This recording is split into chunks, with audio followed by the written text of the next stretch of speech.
Saudara-saudara yang dikasihi oleh Tuhan, salam damai sejahtera bagi kita sekalian. Saat teduh kita hari ini dari Ayub pasal 15 yang menjabarkan tentang perkataan-perkataan Elifas. Di antaranya ayat 5 dan 6 berkata demikian. Kesalahanmulah yang mengajar mulutmu, dan bahasa orang licik kau pilih. Mulutmu sendirilah yang mempersalahkan engkau, bukan aku. Bibirmu sendiri bersaksi menentang engkau. Ini perkataan Elifas.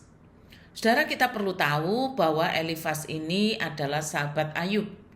Namun Elifas telah menuduh Ayub dengan mengatakan bahwa penderitaan Ayub karena dosa-dosa Ayub.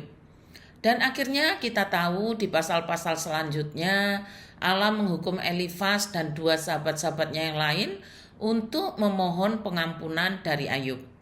Lalu pertanyaannya begini saudara, jika memang Elifas telah berkata salah dan menuduh Ayub berbuat dosa, untuk apakah perkataan-perkataan Elifas itu dicatat dalam Alkitab? Apa gunanya? Nah saudara, ternyata gunanya untuk mengenali kualitas diri Elifas yang menyebut diri sebagai sahabat Ayub namun tidak mengenal baik sahabatnya. Dalam dunia yang jatuh dalam dosa ini, hal tersebut lazim terjadi. Sebaik-baiknya seorang sahabat, ia tidak akan mengenali dengan baik orang yang menjadi sahabatnya. Sebab ia sendiri juga manusia yang berdosa. Karena itulah bersahabatlah dengan Allah dengan sepenuh hati, agar ketika manusia yang menjadi sahabat kita mengecewakan kita tidak dikuasai sakit hati, sebab hati kita sepenuhnya telah menjadi milik Allah. Tujuan lainnya adalah supaya kita tidak menuduh tanpa bukti. Menuduh sahabat kita itu dengan perasaan saja. Menuduh sahabat kita dengan kata-kata begini biasanya, kayaknya atau sepertinya. Nah saudara, dengan dituliskan, maka itulah bukti tertulis dan kita bisa menganalisanya dengan baik. Sekarang waktunya kita menganalisa supaya kita jangan jatuh sebagai sahabat yang buruk bagi sahabat kita. Yang pertama, Elifas menuduh Ayub begini, lagi pula engkau melenyapkan rasa takut dan mengurangi rasa hormat kepada Allah. Kesalahan mula yang mengajar mulutmu dan bahasa orang licik yang kau pilih. Saya kurang paham budaya di zaman Ayub ini mengenai persahabatan Ayub dengan Elifas. Yang kalau diteliti dengan terang perkataan-perkataan Elifas ini, dia sangat terus terang tanpa tedeng aling-aling menuduh Ayub tidak hormat dan tidak takut Allah. Bahkan menyebut Ayub mempergunakan bahasa orang licik. Oh, ini sangat keras ya saudara. Jika memang budaya zaman itu sangat berterus terang dalam hal mengucapkan ini, maka mestinya Ayub bukannya terhibur, tetapi Ayub makin menderita karena perkataan-perkataan sahabatnya itu. Seorang sahabat mestinya menghibur dan menguatkan, namun kata-kata Elifas sangat tajam dan melukai.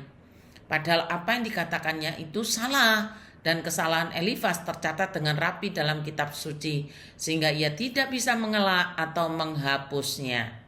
Sangat ngeri ya saudara. Yang kedua, perkataan Elifas yang salah terhadap Ayub adalah Elifas menuduh Ayub berdasarkan logika manusia. Orang benar pasti diberkati dan orang fasik pasti binasa. Ia menganggap penderitaan Ayub sebagai bukti bahwa Ayub sedang menyembunyikan dosa. Bahkan lebih keras dari sebutan, Elifas menuduh Ayub sok saleh.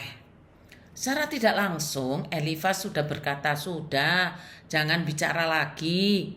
Sudahlah, apa yang kau katakan itu? Kau hanya menggali lubang yang lebih dalam untuk dirimu sendiri. Apa yang membuatmu merasa lebih baik daripada orang lain? Karena orang jahat telah diburu dan kau seharusnya melihat bahwa engkau, Ayub dalam hal ini, punya banyak kesamaan dengan mereka yang disebut dengan jahat tadi. Elifas merasa dirinya tahu kebenaran. Padahal kebenaran Allah jauh lebih melampaui penilaian manusia. Allah berdaulat atas penderitaan dan rencananya melampaui pemahaman kita.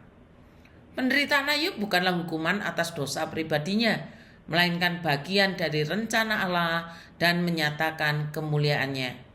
Dari kisah ini kita belajar bahwa pemahaman manusia bisa keliru. Namun kebenaran Allah tidak pernah salah. Selamat ulang tahun Bapak Sukatmin Raharjo dan Yuka. Doa akan saya jabri. Terima kasih. Tuhan Yesus memberkati.